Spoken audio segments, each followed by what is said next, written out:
Assalamualaikum warahmatullahi wabarakatuh.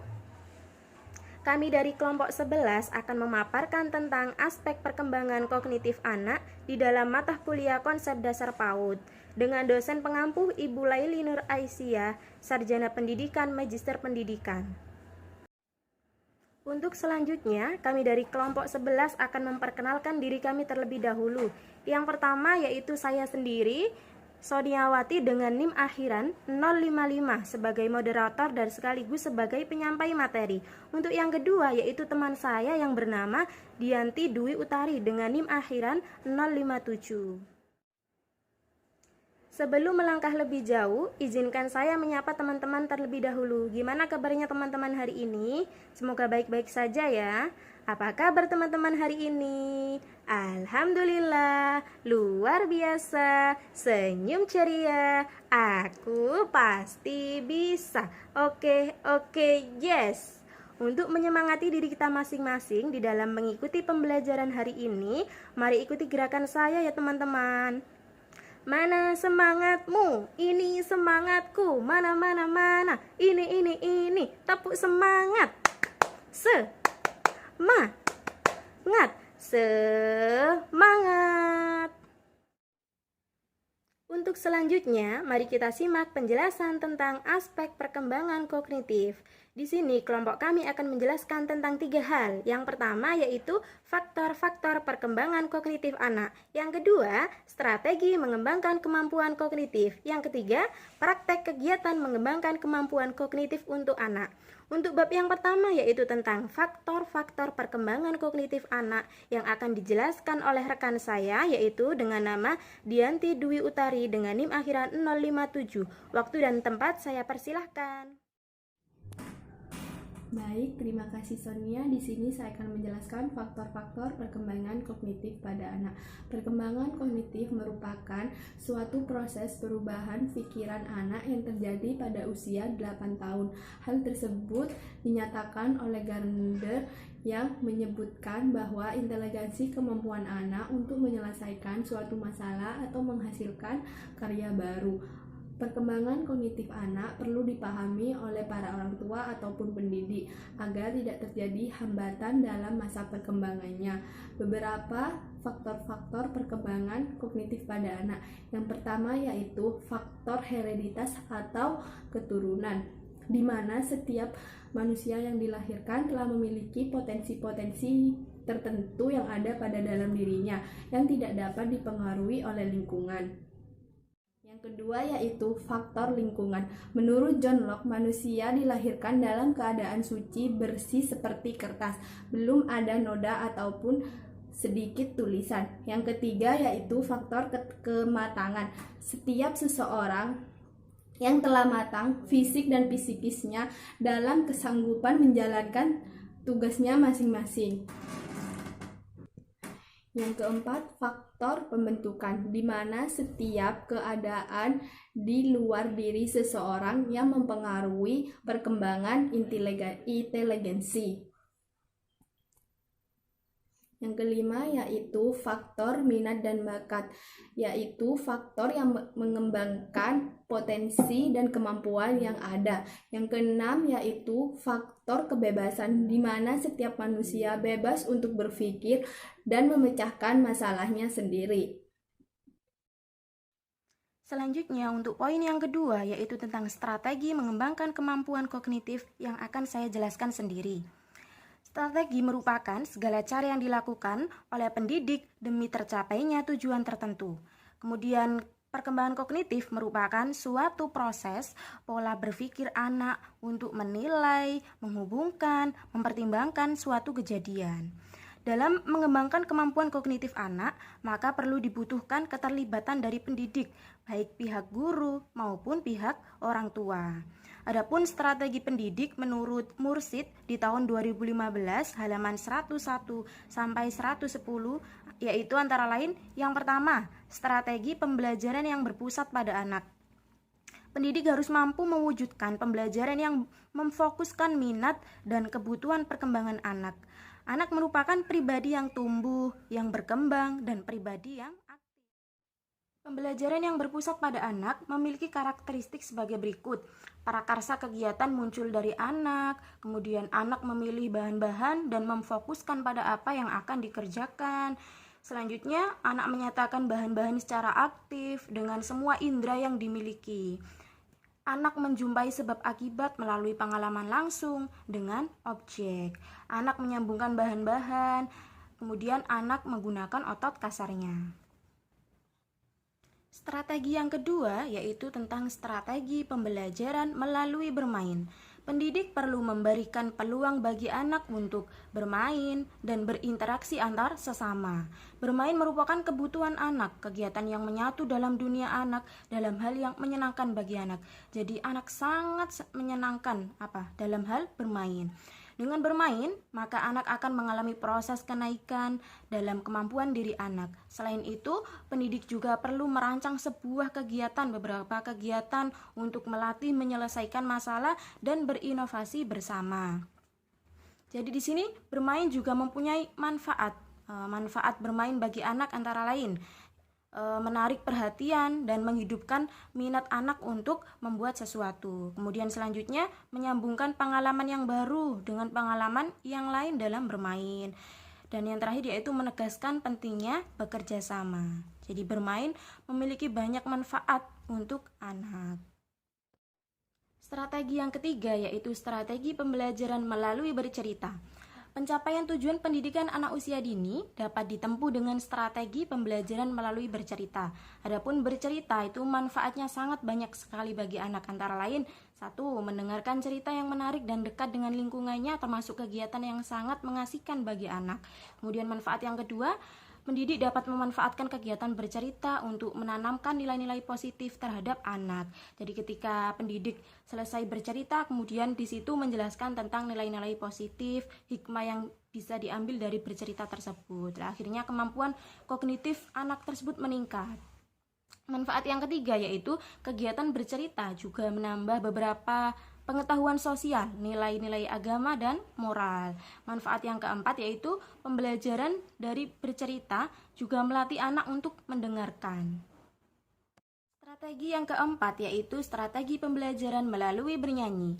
Strategi menyanyi mempunyai banyak manfaat, antara lain menyanyi merupakan suatu hal yang menyenangkan dan menambah rasa humor, kemudian dapat digunakan untuk mengatasi kecemasan anak, sebagai media mengekspresikan perasaan, dapat membantu tingkat ingatan anak, dapat membantu meningkatkan keterampilan berpikir, kemudian dapat menumbuhkan rasa percaya diri pada anak, dan dapat merekatkan hubungan dalam sebuah kelompok. Contohnya, seorang pendidik, orang tua ataupun guru mengajari anaknya tentang lagu Dua Mata Saya.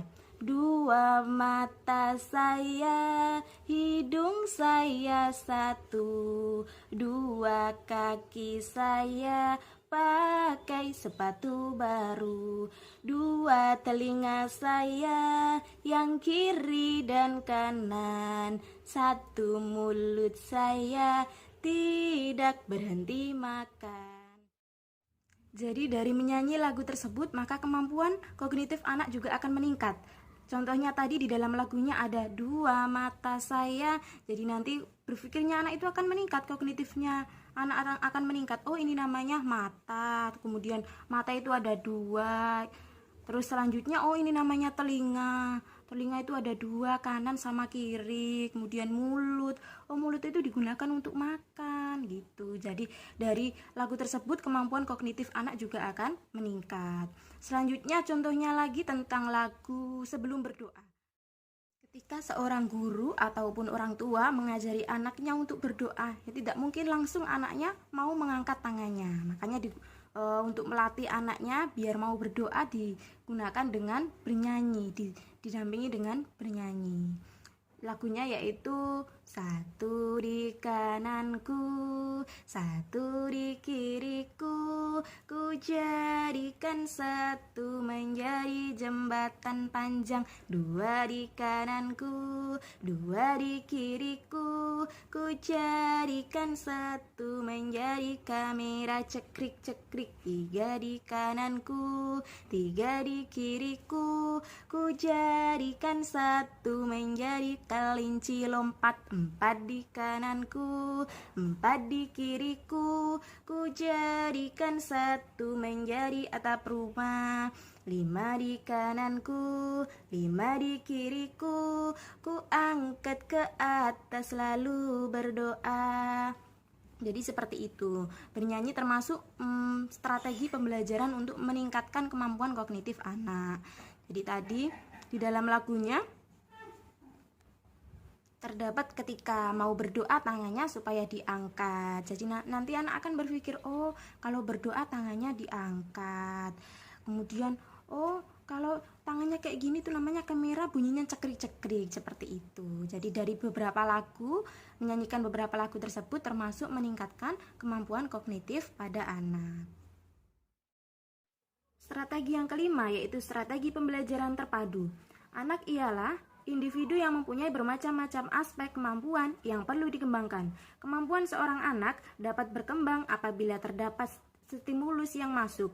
Pembelajaran terpadu merupakan pembelajaran yang menggabungkan pada seluruh bidang perkembangan atau seluruh bidang kurikulum.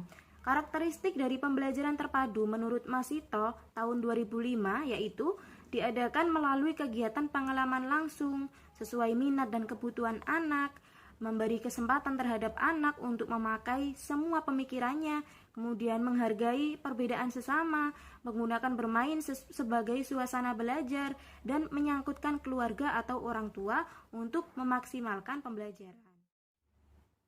Strategi yang keenam yaitu strategi pembelajaran mengembangkan 8 kecerdasan. 1. Kecerdasan spasial visual ialah mampu menafsirkan dunia visual spasial dengan tepat dan merubah tanggapan awalnya. Biasanya cenderung menyukai dekorasi, arsitektur, apresiasi seni, desain, dan bangunan. 2. Kecerdasan linguistik verbal ialah kepekaan terhadap struktur, bunyi, makna fungsi kata, dan bahasa. 3. Kecerdasan interpersonal ialah mampu menanggapi dan memahami suasana hati dengan tepat, motivasi, dan kehendak orang lain. 4. Kecerdasan musikal ritmik ialah mampu membangun dan mengamati irama pola titik nada, warna nada, dan mengamati beberapa bentuk ekspresi musikal. 5. Kecerdasan naturalis ialah mampu membedakan beberapa anggota suatu spesies, mengenali munculnya spesies lain, dan pembagian hubungan terhadap spesies formal maupun informal. 6. Kecerdasan kinestetik ialah mampu mengontrol gerak tubuh dan mahir mengelola objek.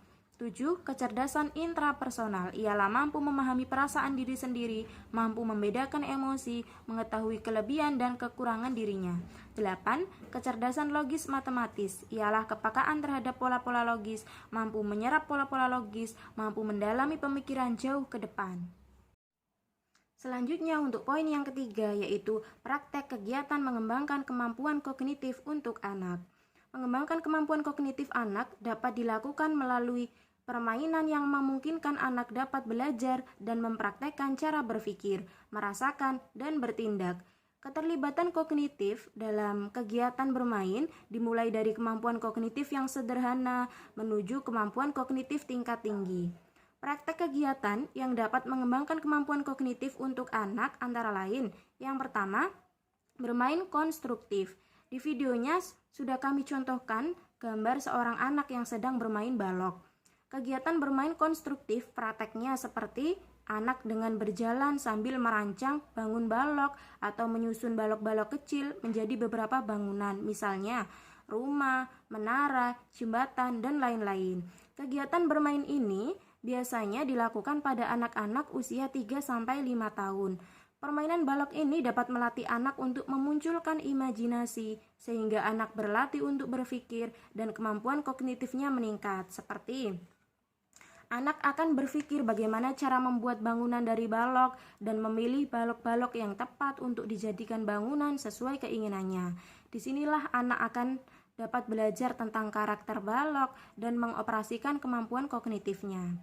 Selanjutnya, anak akan menemukan ide-ide baru untuk menyambung balok, kemudian berpikir untuk memberi nama pada hasil susunannya, seperti membuat jembatan dari 2 balok yang ditancapkan dan 1 balok sebagai penghubung. Contohnya lagi, anak akan berkeliling dengan membawa balok-balok tersebut, sehingga anak akan berpikir bagaimana caranya agar balok tidak jatuh, berapa berat balok tersebut, dan berapa banyak bisa diangkat dalam sekali jalan. Anak akan memfungsikan jari-jarinya untuk menyusun balok, biar tidak jatuh. Kegiatan bermain balok ini juga dapat melatih gerak motorik halus. 2. Bermain untuk mengembangkan kemampuan dasar IPA. Permainan ini merupakan kegiatan yang bersangkutan dengan aktivitas kognitif, misalnya kegiatan melakukan pengamatan, kemudian penyelidikan, kegiatan mendapatkan penemuan, menjelaskan objek dan kejadian yang berhubungan dengan IPA. Yang ketiga yaitu bermain matematika. Permainan matematika termasuk bentuk permainan yang menyangkutkan aktivitas kognitif dari tingkat sederhana ke tingkat yang lebih kompleks. Misalnya menyebutkan angka, mencocokkan angka dengan jumlah benda yang berdasarkan dengan angka yang dimaksud, dan sebagainya. 4. Bermain untuk mengembangkan kemampuan kognitif, kemampuan bahasa, dan psikososial. Di situ kami contohkan gambar seorang anak yang sedang bermain drama. Bermain drama merupakan refleksi pengembangan kemampuan kognitif anak dalam imajinasi dan fantasi, dan termasuk sarana yang dapat mengembangkan kemampuan bahasa dalam komunikasi, kemampuan psikososial atau reaksi anak, dan mengembangkan kreativitas anak. Saat bermain drama, anak akan aktif berbicara sesuai dengan drama yang dimainkan, sehingga kemampuan berkomunikasi dan bersosialisasi anak akan mengalami perkembangan. 5. Bermain sebagai latihan koordinasi gerakan motorik. Bermain sebagai latihan untuk meningkatkan keterampilan dalam mengkoordinasikan gerakan motorik kasar maupun halus bisa disebut dengan bermain sebagai sarana latihan. Di situ kami contohkan gambar seorang anak yang sedang naik sepeda, lari, memanjat pohon, dan sebagainya. Ketika anak memperkirakan apakah pohon yang akan dipanjat tinggi atau tidak tinggi, itu merupakan keterkaitan gerak motorik dengan kreativitas kognitif anak. Meskipun kegiatan bermain ini menekankan pengembangan koordinasi gerakan motorik, tetapi juga mengembangkan kemampuan kognitif anak. 6. Bermain dengan alat permainan edukatif. Untuk meningkatkan kemampuan kognitif anak, maka dapat dilakukan dengan kegiatan pengenalan bentuk geometri dari media bahan kardus bekas. Dengan alat permainan edukatif tersebut, maka anak akan semangat dalam belajar dan lebih cepat mengenal bentuk-bentuk geometri. 7. Bermain formal. Kegiatan bermain formal dilakukan ketika anak mengikuti permainan dalam pertandingan atau perlombaan yang merebutkan juara atau menang. Di situ kami contohkan gambar seorang anak yang sedang balap kelereng mengikuti dalam perlombaan. Untuk permainan yang nomor 8 yang akan dijelaskan oleh teman saya. Waktu dan tempat saya persilahkan. Yang kedelapan yaitu permainan di luar ruangan atau outdoor. Permainan di luar ruangan ini dapat meningkatkan peserta didik dalam bersosialisasi atau berinteraksi langsung dengan peserta yang lainnya. Selain itu, peserta didik juga dapat mengenali lingkungan yang ada di sekitarnya. Dalam permainan di luar ruangan ini, peserta didik dapat meningkatkan kerjasama dengan cara bermain gobak sodor, kelereng, haibuta, dan indu ayam.